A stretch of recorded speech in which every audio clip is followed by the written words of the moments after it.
आज हम लोग वक्फ बोर्ड पे पीसफुल प्रोटेस्ट कर रहे हैं। उसका रीज़न ये है, एलबी नगर आटो नगर में 51 एकड़ 17 गुंडास लैंड है वक्फ बोर्ड की, जिसका गज़ीट में रिकॉर्ड है। ये गज़ीट में रिकॉर्ड देख सकते हैं आप, सर्वे नंबर के साथ मौजूद है। 51 एकड़ 17 गुंटास लैंड में से सिर्फ 1.5 से 2 एकड़ लैंड अभी बाकी है। सारी की सारी ज़मीन लैंड ग्रैबर्स कब्ज़ा कर लिए, जिसमें से कुछ वहाँ के राउडी शीटर्स, कुछ लैंड ग्रैबर्स करे और बाकी की ज़मीन सबसे बड़े लैंड ग्रैबर गवर्नमेंट की तरफ से, केसीआर गवर्नमेंट की तरफ से हो रही।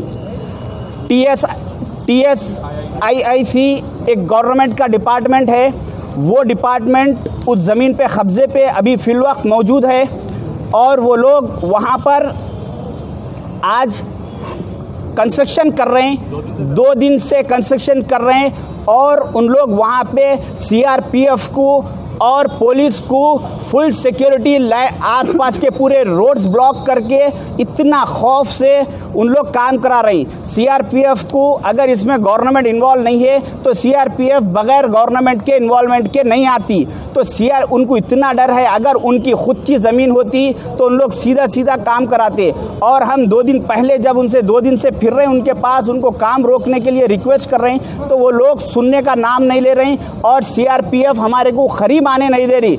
वहाँ पे उन लोग माहौल इस अंदाज में आ गया था कि हम अगर वहाँ पे अगर आगे बढ़ने की कोशिश करते तो शायद पुलिस वाले, वहाँ की CRPF हमारे पे लाठी चार्ज का जो है सो एक्शन में आ गई थी। मगर हम पीसफुल माहौल ख़राब नहीं करना चाह रहे थे, इसलिए हम पीसफुल अंदाज में वहाँ पे बात करें और वनस्थलीपुरम CI साहब से भी बात करें। उनसे ये पूछे कि आप इनको इतना प्रोटेस्ट दे रहे हैं, गवर्नमेंट को लैंड ग्रैबिंग जो हो रही उस पर, तो आप इनके पास डॉक्यूमेंट्स चेक कीजिए। तो उनके पास कोई डॉक्यूमेंट्स नहीं है।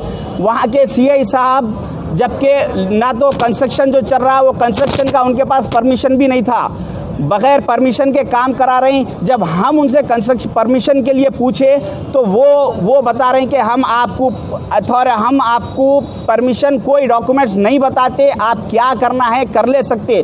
तो पुलिस का एक सीधा जुल्म ज़्यादती चल रही।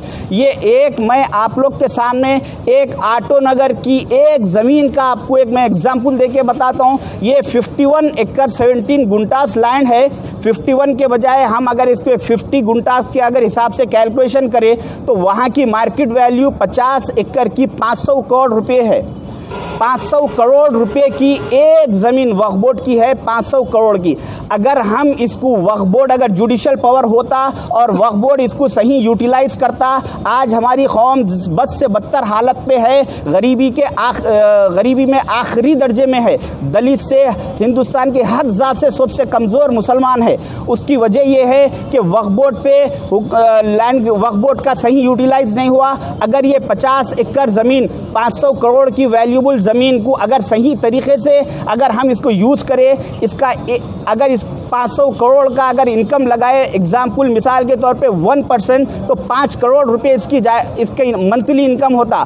5 करोड़ रुपए में से अगर हम एक फैमिली को 5,000 रुपये अगर किसी गरीब फैमिली को एजुकेशन के लिए देंगे, तो एक फैमिली को 5,000 देंगे तो 100 फैमिली के लिए 5 लाख रुपए होते और 1,000 फैमिली के लिए 5 करोड़ रुपए होते। तो अगर एक वक्फ बोर्ड की ये एक ज़मीन को अगर वक्फ बोर्ड सही यूटिलाइज करके अगर इसको सही तरीके से इस्तेमाल करा तो मुसलमानों के 1,000 फैमिली एजुकेटेड, वेल एजुकेटेड होते। तो ऐसे 1,000 ज़मीना है, 1,000 ज़मीनों की बर्बादी हो रही। ये वक्फ बोर्ड को CM साहब 2013 से झूठे वादों पे आ रहे हैं कि हम जुडिशल पावर देंगे, जो कि इलेक्शन से पहले उन्होंने वादा करे, फिर इलेक्शन जीतने के बाद उसको डस्टबिन में डाल दिए। फिर 2018 के इलेक्शन से पहले 17 नवंबर 2017 को फिर उन्होंने असेंबली में जो है सो मुसलमानों को धोखा देने का फिर एक बार जुडिशल पावर का वादा करे। फिर जब इलेक्शन जीत गए फिर अब उसको डस्टबिन में डाल दिए। फिर अब GHMC इलेक्शन आ रहा तो असेंबली में तमाम तमाशे कर रहे हैं ठहर के, असेंबली में बोल रहे हैं कि हम वक्फ बोर्ड को ऐसा पावर देंगे, वक्फ बोर्ड को सेफ करेंगे, फलां करेंगे। ये सब इलेक्शन जीतने के फॉर्मूले हैं। जिस दिन आज से एक हफ्ता पहले असेंबली में ये ठहर के जब वक्फ बोर्ड की एक ही ज़मीन कब्जा नहीं होगी बोल रहे हैं, तो उसी वक्त उन्हीं के एरिए एलबी नगर एमएलए उनके एरिए में टीआरएस के एमएलए की मौजूदगी में वहाँ पर 50 एकड़ ज़मीन कब्जा हो रही। जिस दिन सीएम साहब, ये हमारी एक तमाशा देखिए हमारी कौम के साथ कैसा हो रहा। जिस दिन सीएम साहब वहाँ पे असेंबली में ऐलान करते कि आज के बाद एक इंच ज़मीन कब्जा नहीं होगी, उसी दूसरे दिन से जो है सो सीआरपीएफ, सीएम साहबी सीआरपीएफ पुलिस, उनकी पुलिस ठहर के 50 एकड़ पे कब्जा कर रही। तो ये मुसलमान कब जागेंगे, हम कब उठेंगे, कब तक सोते रहेंगे मालूम नहीं। ये हमारे पास आखिरी मौका है। ये आज से 10-15 दिन पहले इंडोमेंट के केस में इंडोमेंट बगैर किसी जज के, बगैर जुडिशल कोर्ट के, इंडोमेंट को इतनी अथॉरिटी है कि वो खुद एक ऑर्डर इशू करने के बाद कलेक्टर, एमआरओ सब जाकर वो इंडोमेंट की प्रॉपर्टी है बोल के उसमें से घर में से सामान पूरा निकाल के फेंक डाले, जबकि वहाँ पे सब रह रही बच्चों को, लेडीज़ को, सबको निकाल के टोली चौकी के आसपास के एरिया में ये वाक़या हुआ। और मुसलमानों के साथ ऐसा सौतेलापन केसीआर साहब का हम बर्दाश्त नहीं करेंगे। केसीआर आप वक्फ बोर्ड को बोले गवर्नमेंट के लोग जमीन कब्जा कर रहे बोल के आप बोल रहे हैं, वक्फ बोर्ड को क्या उम्मीद लेके आए आप? वक्फ बोर्ड से हमारे को एक कौड़ी की उम्मीद नहीं है। इन लोग कुछ करने वाले नहीं है। जब तक कि हम आज मामूली से 100-150 लोगों के साथ धरना दे रहे हैं, अब यहाँ से ये धरने रुकेंगे नहीं। अब यहाँ से ये इशू बढ़ेगा। जिस दिन तक वक्फ बोर्ड को जुडिशियल पावर नहीं मिलता, उस दिन तक हम जो है सो रोडों पे धरने करेंगे, चाहे हुकूमत हमारे साथ कितना भी जुल्म करे।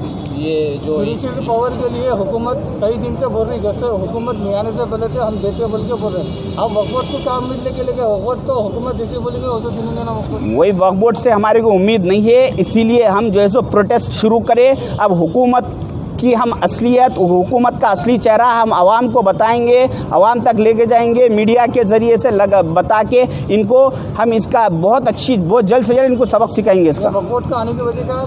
बस इनको बताना है आवाम को कि ये वक्फ बोर्ड मुसलमानों का डिपार्टमेंट नहीं है, ये मुसलमानों को बर्बाद करने वाला डिपार्टमेंट है। इसमें हुकूमत खुद, इसीलिए तो हम अब यहाँ पे कर रहे हैं, कल इसके बाद और बड़े धरने करेंगे, प्रोटेस्ट करेंगे।